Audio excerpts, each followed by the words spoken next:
एलस रहा हाय रे दिला टूटे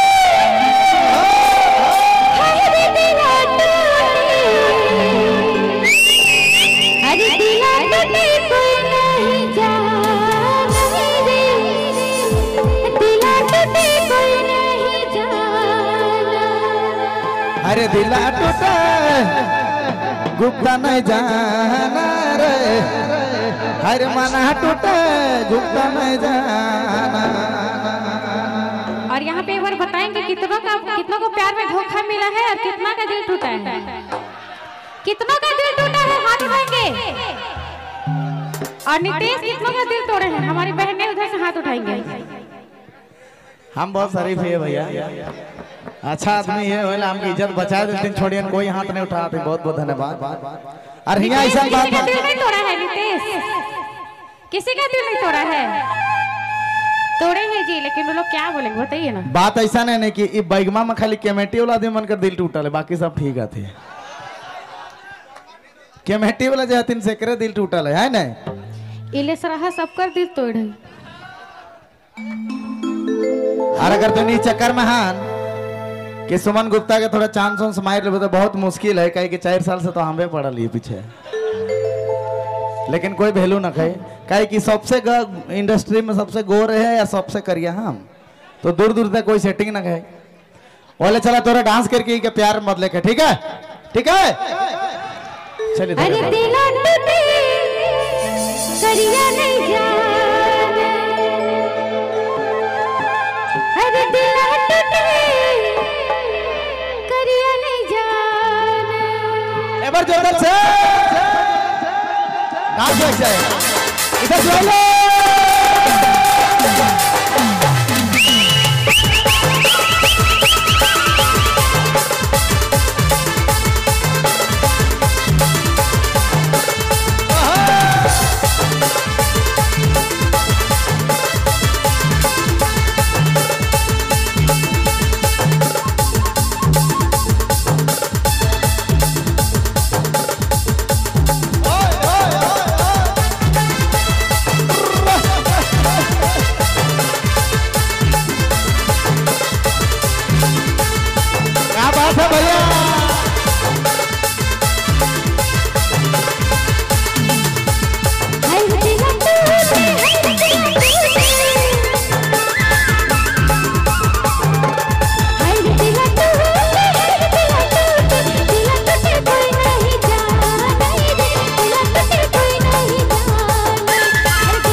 ब्लू मोबाइल बैगमा।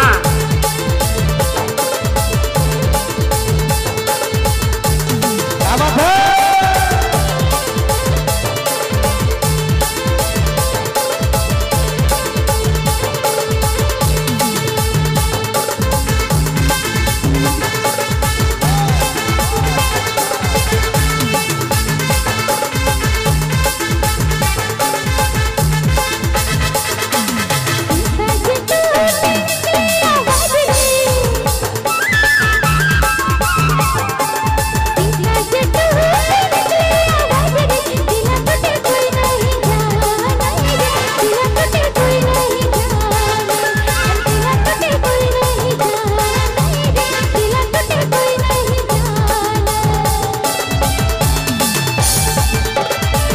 राउरे मारू सुने लागी डीजे बबलू साउंड बैगमा।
धन्यवाद, शुक्रिया।